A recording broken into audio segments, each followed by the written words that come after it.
The glass doors of Bellissimo swung open with a whisper at exactly 7:47 p.m., and Marcus Ashford the walked in like he owned the place.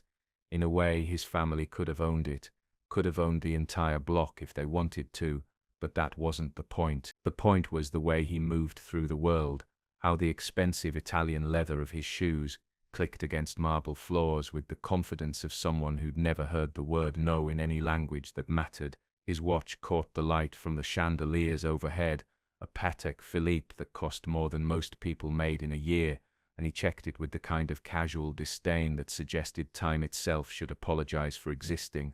The restaurant was packed for a Thursday evening, every table filled with Seattle's elite, the kind of people who whispered about stock portfolios over $30 glasses of wine, and laughed at jokes that weren't funny because the person telling them had the right last name. Marcus surveyed the room with barely concealed boredom, his eyes sliding past faces without really seeing them, searching for his usual table by the window where he could watch the city lights and ignore whoever his father had forced him to meet with this time. Sarah Mitchell saw him come in from across the dining room, and something in her chest tightened. She'd been working at Bellissimo for 3 years now, ever since she'd dropped out of nursing school when her mother got sick, and she'd developed a sixth sense for trouble. This kid, and he was a kid, despite being maybe 25, had trouble written all over him in invisible ink that only people who'd actually struggled could read. She watched as he snapped his fingers at Jenny, the new hostess, watched Jenny's face flush red as she fumbled with the reservation book. Sarah shifted the weight of the tray she was carrying, 3 plates of seared duck breast that were getting cold, and made a mental note to swing by his table later.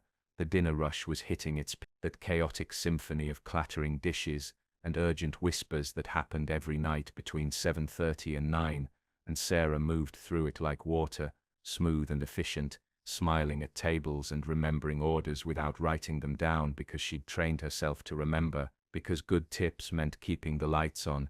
Her feet ached in the sensible black shoes she'd bought at Payless 3 months ago, and there was a stain on her apron from earlier when Miss Peterson's pasta had decided to make a break for freedom, but she kept her spine straight and her smile genuine because that's what you did when you were 28 and the world hadn't turned out the way you'd planned. Marcus finally settled at his table, the best one in the house of course, and immediately pulled out his phone, those long fingers that had never done a day's manual labor swiping and tapping with the kind of focus he probably couldn't manage for an actual conversation. Sarah delivered her duck plates, checked on table 7's wine situation and then made her way over to him. The first thing Marcus said when Sarah reached his table wasn't hello or please, or any of the normal words that lubricated human interaction. The first thing he said was water, still, not sparkling, room temperature, lemon on the side, not in the glass, and make sure the glass is actually clean this time because last week there was a spot. He didn't look up from his phone when he said it, didn't acknowledge that she was a person standing there rather than some kind of automated service robot, and Sarah felt that familiar cocktail of emotions that servers everywhere knew intimately, that mixture of frustration and necessity and the quiet calculation of whether you could afford to say what you were actually thinking. She couldn't, of course, never could, so she smiled instead, that particular smile she'd perfected over 3 years, and said, "Of course, sir. Will you be dining alone this evening?" Marcus finally glanced up, and his eyes were the kind of blue that might have been beautiful if there was anything behind them, besides entitlement and boredom. "Do you see anyone else at this table?" he asked, and there was something in his tone that made the people at the next table shift uncomfortably in their seats. "I'm meeting someone, but clearly they're late, which means they don't value my time, which means I'll probably have to fire them." He said it casually, the way someone might mention the weather, and Sarah realized with a cold clarity that he meant it. This wasn't hyperbole or dark humor. This was just how he moved through the world. She brought him his water in a clean glass, lemon on the side, checked 3 times to make sure it was room temperature, and when she set it down he didn't say thank you. Instead he said, "The menu. I need to see the specials, but don't recite them at me like some kind of trained parrot. Just bring me something in writing." Sarah's jaw tightened, but she nodded, went to grab one of the printed special cards that Chef Rodriguez prepared every morning, brought it back. Marcus took it without acknowledgement, studied it for exactly 15 seconds, then tossed it back at her like it was garbage. "None of this is interesting. Tell your chef to make me something off menu, something with lobster, but not boring lobster, creative lobster. And I shouldn't have to explain what that means.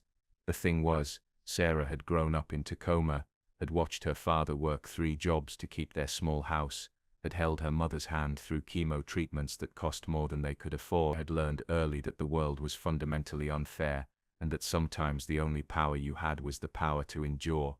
But standing there watching this kid treat people like disposable props in his personal movie, something shifted inside her, something small but significant, like the first crack in a dam that's been holding back pressure for too long. "I'll speak with the chef," she said, and her voice was perfectly professional, perfectly neutral, but Marcus must have heard something in it because he finally looked at her, really looked at her, and there was a flicker of something in his expression that might have been curiosity or might have been annoyance.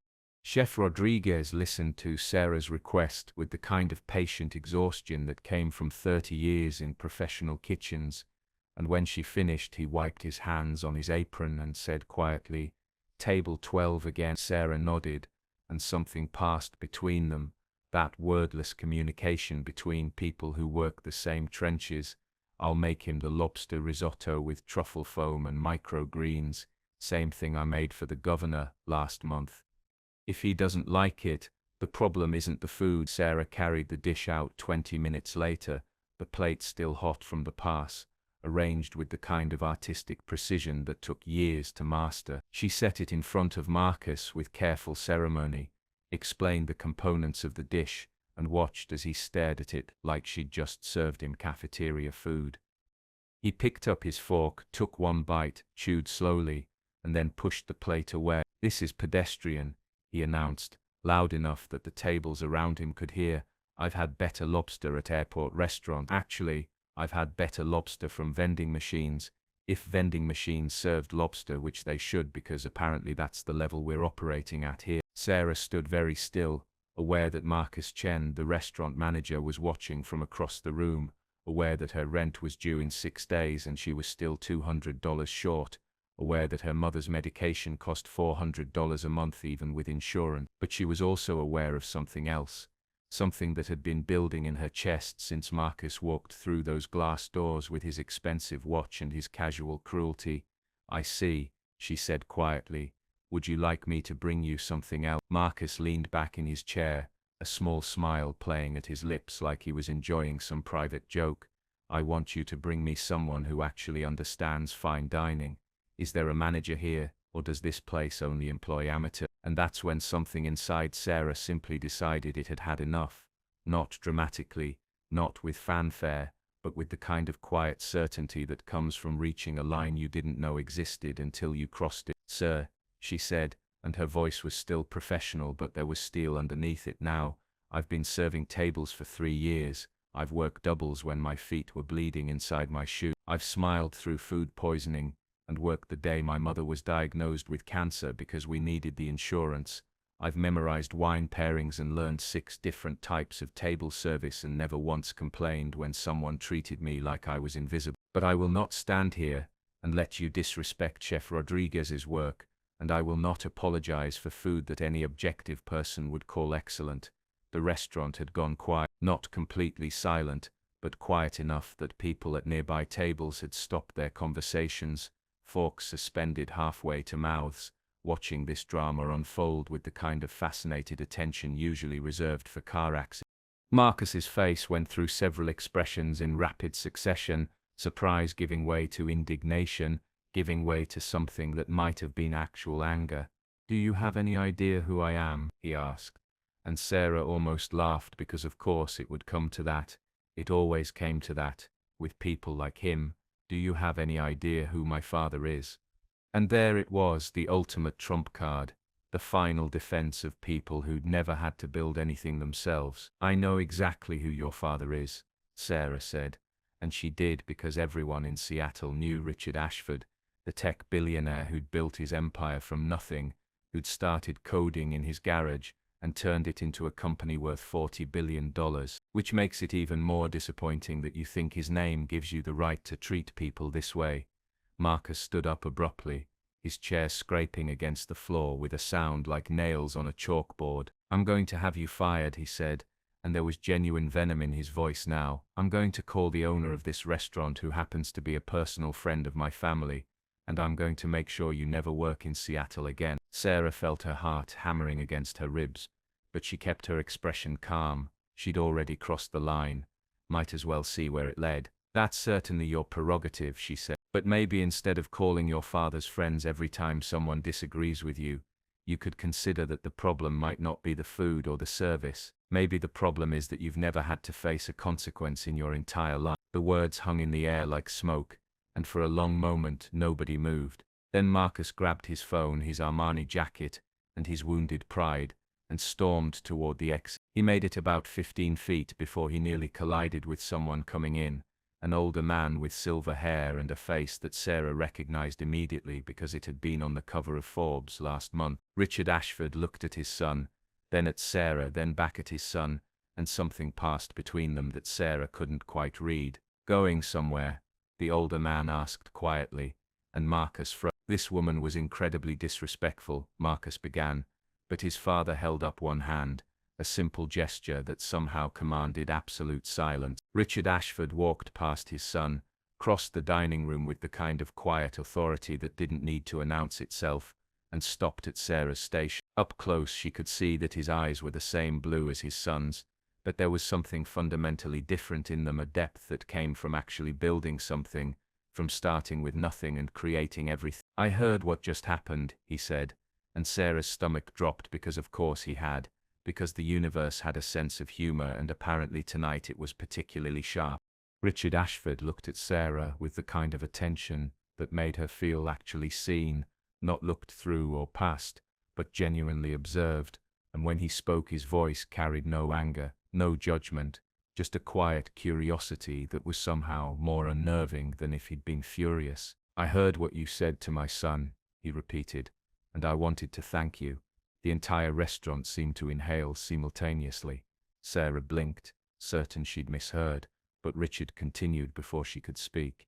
I've been trying to teach Marcus basic human decency for 25 years now. His mother and I divorced when he was young, and she dealt with her pain by showering him with things instead of discipline. I built my company from scratch, worked 80-hour weeks, and by the time I realized what was happening, he'd already learned that money could insulate him from accountability. He turned slightly, looking at his son who stood frozen by the entrance, face pale under the chandelier light. I've sent him to therapists, life coaches, even a stint building houses with Habitat for Humanity that he treated like a photo opportunity. Nothing worked because he never faced real consequences. Until tonight. Sarah's hands were trembling slightly, and she clasped them together, aware that every eye in Bellissimo was fixed on this surreal moment, this impossible conversation. Sir, I apologize if I overstepped, she began, but Richard shook his head. You didn't overstep. You did something no one else has managed to do. You held up a mirror. He pulled out his phone, made a call right there in the middle of the dining room, and spoke with the casual confidence of someone used to being obeyed. James, Richard Ashford, I need you to do something for me. He paused, listening. I want you to hire someone, a waitress named. He looked at Sarah questioningly, and she managed to whisper, Sarah Mitchell, through her shock. Sarah Mitchell, she's currently working at Bellissimo. I want her brought on as a consultant for our company's new customer experience initiative. Starting salary should be whatever she's making now times 5, plus full benefits and equity options. Sarah's legs went weak. Times 5, she was making about $35,000 a year after tip. Times 5 was, she couldn't even do the math in her head, couldn't process what was happening. Mr. Ashford, I can't accept, she started, but he raised that same hand that had silenced Marcus, and she found herself going quiet. You can accept and you will, because you've earned, not because you told off my son, though that was apparently necessary, but because you demonstrated something my company desperately needs. You showed integrity when it would have been easier to stay silent. You valued dignity over security. Those are the qualities we build successful organizations on. He turned back to Marcus, who looked like he was watching his entire worldview collapse in real time. As for you, you're cut off. Effective immediately. Credit cards, allowance, apartment paid by the family trust, all of it. You want money, you earn it. You want respect, You learn how to give it first. The restaurant erupted in applause. It started with one person at table 7, an older woman in pearls who'd been watching the whole thing with the kind of focused attention usually reserved for theater, and then it spread like wildfire, every diner in Bellissimo standing and clapping, not for the spectacle, but for something more fundamental, that universal hunger for justice that lives in every heart, that's ever been treated as lesser than. Sarah stood there feeling like she was watching herself from outside her body, like this was happening to someone else, and she was just a spectator in her own life. Marcus had left without another word, slipping out through the glass doors like a ghost, and his father had followed shortly after, but not before pressing a business card into Sarah's hand and saying quietly, "My assistant will call you tomorrow. Don't make any decisions until we talk." Now it was 10:30. The dinner rush had died down to just a few lingering tables nursing after-dinner drinks, and Sarah sat in the break room with her head in her hands, while Jenny and Marcus Chen and Chef Rodriguez gathered around her like concerned relatives. "Did that actually just happen?" Jenny asked, and her voice had that quality of someone who'd witnessed something impossible and was trying to reconcile it with their understanding of how the world worked. "Or did we all have a collective hallucination?" Chef Rodriguez laughed, a deep rumbling sound that came from somewhere around his substantial belly. "That happened, and it was the most beautiful thing I've seen in 30 years of professional cooking. Did you see his face when you called him out?" Sarah looked up, and there were tears on her cheeks, though she wasn't entirely sure when they'd started falling. "I almost lost my job," she said. "I was so close to losing everything, and I couldn't stop myself, and I don't even know why. You did it because it was right," Marcus Chen said, and there was something in his voice that suggested he'd been waiting his whole career to see someone do what Sarah had done. "You did it because sometimes being right matters more than being safe." The tears came harder now, 3 years of exhaustion and frustration and barely getting by pouring out of her in the dingy break room with its flickering fluorescent light and coffee machine that never quite worked right. Jenny hugged her, Chef Rodriguez squeezed her shoulder, and Marcus Chen did something unprecedented by making her a cup of the good coffee from the private stash he kept in his office. "What if it's not real?" Sarah asked when she could speak again. "What if he calls tomorrow and says it was a mistake? Or what if it's some kind of test? Or what if—" "Then you're exactly where you were this morning," Chef Rodriguez interrupted gently. "Still one of the best servers in Seattle, still someone who stands up for what's right, still someone we're lucky to work with." Sarah didn't sleep that night. She lay in her small studio apartment, listening to the radiator clank and hiss, watching shadows move across the ceiling, turning Richard Ashford's business card over and over in her hands, like a talisman.